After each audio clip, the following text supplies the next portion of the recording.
Le 21 décembre 1748, l'intendant Bigot a envoyé un enquêteur dans la paroisse du Cap Saint-Ignace pour faire toute la lumière sur une étrange affaire d'enterrement illégaux qui s'y déroulait depuis plus d'1 an. Les habitants refusaient d'aller enterrer leurs morts dans le nouveau cimetière à cause d'une chicane de clocher. Ici Jean-François Blais et aujourd'hui à 104 Histoires de Nouvelle-France, des enterrements underground à Cap Saint-Ignace.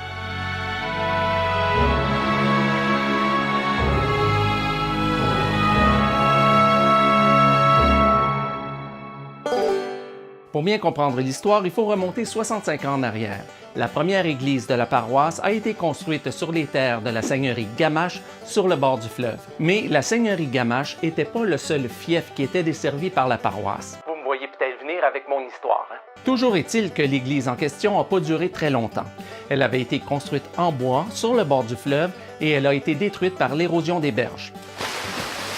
En 1721, on en a construit une autre en pierre, mais elle aussi a été détruite par l'érosion des berges. En 1743, le curé de la paroisse a obtenu de l'intendant l'autorisation de construire une troisième église sur le fief Gamache. Mais c'était sans compter sur le sieur Vincelotte du Haut-Ménil, seigneur du fief voisin, qui cherchait lui aussi à obtenir le prestige d'une église sur son territoire.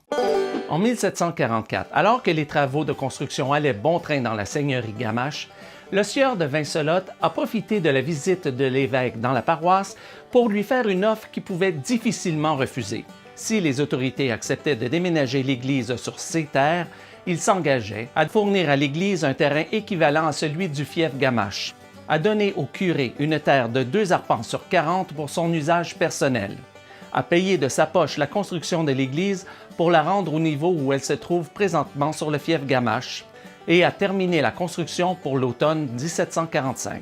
L'évêque a aussitôt ordonné qu'on arrête la construction de l'église dans la seigneurie Gamache. Il est allé voir l'intendant à Québec pour lui demander l'autorisation qu'on la construise plus tôt dans la seigneurie voisine. Et au printemps 1745, l'intendant a donné son autorisation pour le déménagement de l'église et a aussi donné l'autorisation au syndic de poursuivre tous les habitants, incluant ceux de la seigneurie Gamache, qui refuseraient de participer à la construction de l'église.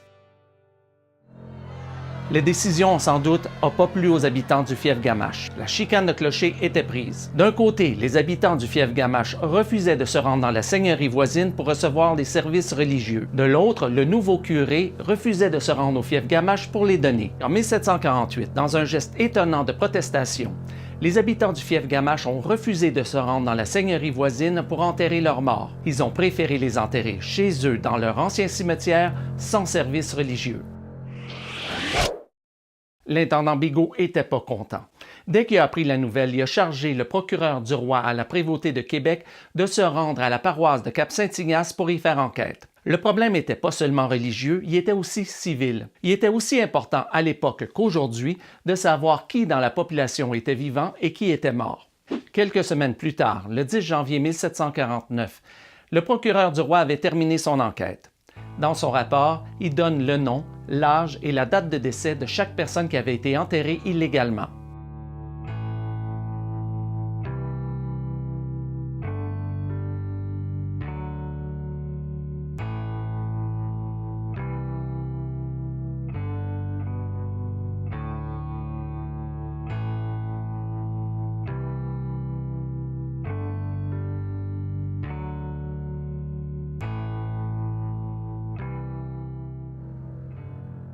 L'intendant Bigot a ensuite ordonné que tous les cadavres soient exhumés et que ce soit fait par les parents des défunts et par toutes les personnes qui ont participé à l'enterrement illégal. Il a ensuite ordonné que les corps soient transportés dans la seigneurie voisine, au presbytère de la paroisse du Cap Saint-Ignace, afin qu'on procède aux cérémonies d'usage et qu'on puisse enterrer les corps dans le véritable cimetière de la paroisse. Quant à celles et ceux qui ont participé aux enterrements illégaux, ils ont reçu des amendes à la hauteur de leur participation. Les amendes les plus salées ont été données à Augustin Bernier et Pierre Fortin, l'un pour avoir été l'instigateur du mouvement de protestation et l'autre pour avoir participé à la plupart des enterrements. Quant aux autres habitants, ils ont reçu des amendes variant entre 10 et 150 livres, montant auquel pouvaient être déduits les frais reliés aux funérailles et au transport des cadavres. Après ces événements, les habitants du fief Gamache ont cessé d'enterrer leurs morts illégalement.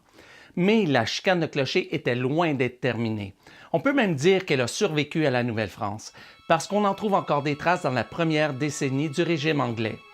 Ici Jean-François Blais, et c'était des enterrements underground à Cap-Saint-Ignace.